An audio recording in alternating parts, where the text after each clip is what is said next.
Quaid Azam Muhammad Ali Jinnah, founder of the nation, بابا قوم، سڑک کے کنارے ایمبولینس خراب، سٹینڈ بائی ارینجمنٹ ہی کوئی نہیں، بندہ ہی کوئی نہیں، بہن مکھیاں جل رہی ہے شدید گرمی میں. وہی تو آج تک سمجھ نہیں آتی وہ نیچرل ڈیتھ تھی یا کوئی واردات تھی. قائد ملت دن دیہڑے مارا گیا کمپنی باغ میں، اب اسے لیاقت باغ کہہ دیں گے، بس پتہ ہی کوئی نہیں آج تک. بے نظیر بھٹو، اس سے پہلے اس کا باپ ذوالفقار علی بھٹو. خدا کا خوف کریں آپ. تو مشکلات کوئی نہیں، خاص طور پہ یہ جو الیکشن ہوئے ہیں اپنی تمام تر جمہوریت کے باوجود انہوں نے تو برج الٹا کے رکھ دی ہیں. اور اللہ نہ کرے، جسے کہتے ہیں نا the last extra on a camels back, کہ آپ بوجھ اونٹ پہ، عوام کو اونٹ سمجھیں، آپ ڈالتے گئے، اس کے بعد ایک دن کے لئے اونٹ کو پاگل کر دیا. اللہ نہ کرے کس طرح کی نہ بتائیں، لیکن کوئی نہیں. یہ مشکلات پاکستان کی پالیٹکس میں all this is a part of the game، اس کھیل کا حصہ ہے. سو نو ایشو، ٹھیک ہی ٹھیک ہے. آپ باقی زندگی موت یہ تو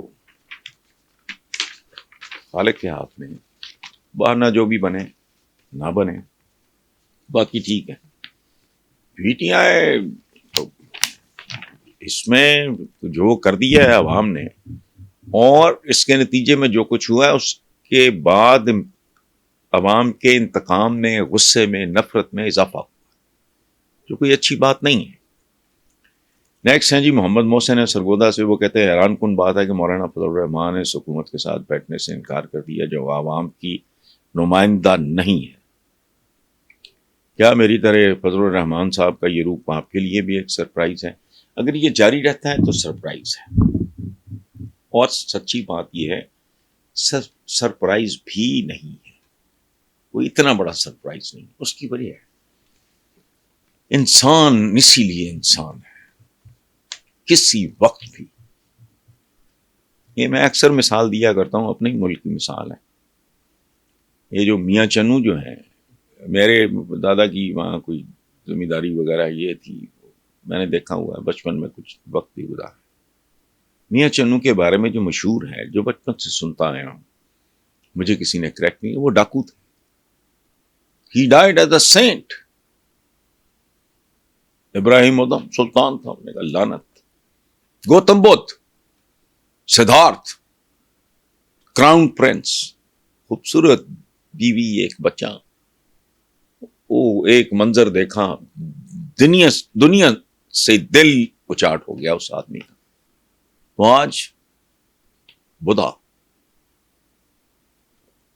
آج بھی دنیا میں ان کے فالوورز ہیں. بدھ مت کوئی کتاب نہیں ہے، اس بندے کی سینگز ہی اس کی جو ہے نا وہ کتاب بن گئی ہے. میرے پاس ہے وہ کتابی شکل میں. تو مولانا فضل الرحمان اگر کسی وقت بھی مثبت تبدیلی کا امکان ہوتا ہے وہ ممکن ہے. باقی میں انہیں چونکہ ذاتی طور پہ جانتا نہیں، ورنہ میرا اسیسمنٹ بہت بہتر ہوتا. ذاتی طور پہ 2 4 10 ملاقاتیں ہو نا بندے کے ساتھ، تو آپ کو اس کا ٹائپ، اس کا کچھ سمجھ آ جاتا ہے. باقی دیکھتے ہیں. نیکسٹ ہیں جی فرید احمد ہیں لاہور سے. وہ کہتے ہیں شہباز شریف نے کہا ہے روزے قیامت بھی رب تعالیٰ کی بارگاہ میں کہوں گا میں نے ملک کو دیوالیہ ہونے سے بچا لیا. اچھا، پہلی گل تو یہ ہے کہ یہ کئی ملک دیوالیہ ہوندے فلانا، اور اگر یہ صحیح ہے اور یہ معاملہ جو آپ بیان فرما رہے ہیں اسی طرح ہے شہباز شریف صاحب، تو آپ کو بتانے کی ضرورت ہوگی. مجھے بتائیں، آپ رب العالمین کی کے علم میں اضافہ فرمائیں گے؟ آپ بتائیں. میں کہوں گا میں نے ملک کو دیوالیہ. دوسری بات، آپ نے کوئی بچایا بچویا نہیں ہے. یہ حادثہ کسی وقت بھی ہو سکتا ہے. اور دیوالیہ آپ نے کیسے بچایا ہے؟ لوگوں کی بوٹیاں نوچ نوچ کے. یہ لوگوں کی قربانیوں نے بچایا ہے. تسی اپنی جائیداد دیتی، کوئی تسی اپنے فارن اکاؤنٹ چوں کڈ کے پیسے دیتے. تسی کو جعلی ڈالر چھاپ کے انہوں نے دیتے. آپ نے کیا کیا ہے؟ فار دیٹ میٹر کوئی بھی اور ہو, کیا کرے گا وہ؟ میں نے بچا لیا. میں نے کیا بچا لیا؟ میرا اگر کوئی دوست دیوالیہ ہو رہا ہے, میں نے اپنا آپ کو اپنی جائیداد کوئی چیز بیچ کے اس کو دیوالیہ ہونے سے بچایا, تو میں اگر میرا ظرف چھوٹا ہوگا تو میں کہوں گا کہ میں نے اس کو. آپ نے کیا بچانا ہے؟ مساک ڈار. خدا کا خوف کریں. دیوالیہ ہونے سے یہ ملک اگر ابھی تک محفوظ ہے یا بچا ہوا ہے تو اس کی صرف ایک وجہ ہے, شہباز شریف صاحب. عوام اپنی بوٹیوں کی شکل میں قیمت ادا کر رہے ہیں. دیوالیہ ہونے کی قیمت آپ بیسیکلی عوام سے وصول کر رہے ہیں. یہ جو جاتی یہ نگرانی ہے جو اوپر نیچے مہنگائی بڑھا کے گئے, آپ کو فیسیلیٹیٹ کر کے گئے. یہ کیا ہے؟ یہ ان سے آپ نے, یہ غلط ہے. اس ملک میں کوئی ماں کا لال ایسا نہیں ہے جو ملک کو دیوالیہ ہونے سے بچا سکے.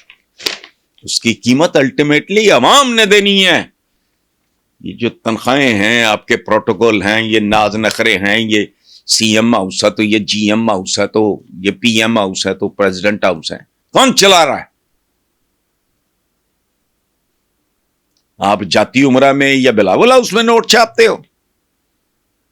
دیوالیہ ہونے سے اگر بچے گا تو وہ بھی عوام ہی بچائیں گے, اپنا خون دے کے, اپنی بوٹیاں دے کے. میں نے بچا لیا, میں کہوں گا.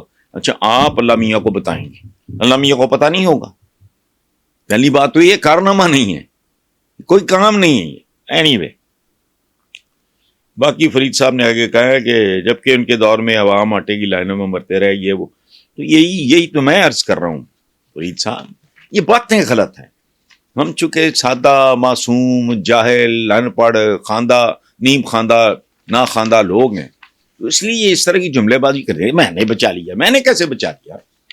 یہاں تو پتہ لگاؤ کہ جو اربوں خربوں کی کو ٹیٹیوں شیٹیوں کا جو آپ کا جمع جتھا تھا, آپ نے بھائیوں نے, آپ کی اولادوں نے سیکریفائس کیا ہے. جو اربوں ڈالر تھے ان میں سے کچھ چند ارب ڈالر آپ نے کوئی, اس میں کچھ بھی نہیں, عوام کو نچوڑتے جا رہے ہیں. ختم. میں نے تو اپنے ایک پروگرام میں پچھلے دنوں یہ بات کی ہے, شاید اسی میں کی, یہ جو کہتے ہیں نا کہ مستحق لوگوں کا یوں کریں گے, ان کو مستحق بنایا ہی تم نے. ان کی ٹانگیں نہیں ہیں, آنکھیں نہیں ہیں, ہاتھ نہیں ہیں, بازو نہیں ہیں, روزگار ہی نہیں ملتا.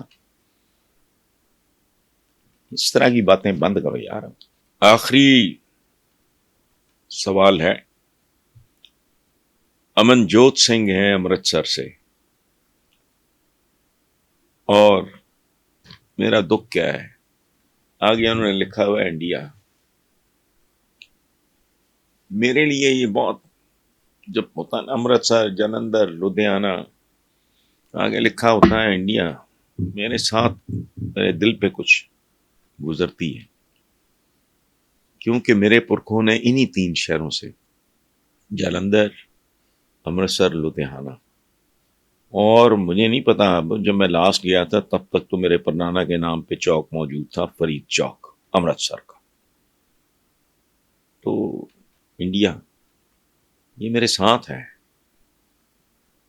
مجھ پہ اگر یہ پابندیاں نہ ہوں, میں تو سارا ویکینڈ, ہر ویکینڈ پہ جایا کروں. یہ ساتھ ہے میرے. بہرحال وہ کہتے ہیں جی بھارت میں ایک بار پھر کسان احتجاج کر رہے ہیں. پاکستان اور ہندوستان میں جاگیردار اور سرمایہ دار طبقہ ہی صرف ترقی کر رہا ہے, جبکہ کسان مزید مشکلات کا شکار ہو رہا ہے. ہر دور میں کسان کا ہی استحصال کیا جاتا رہا ہے, اور آج بھی وہی نظام چل رہا ہے. آپ اس پہ کیا کہیں گے؟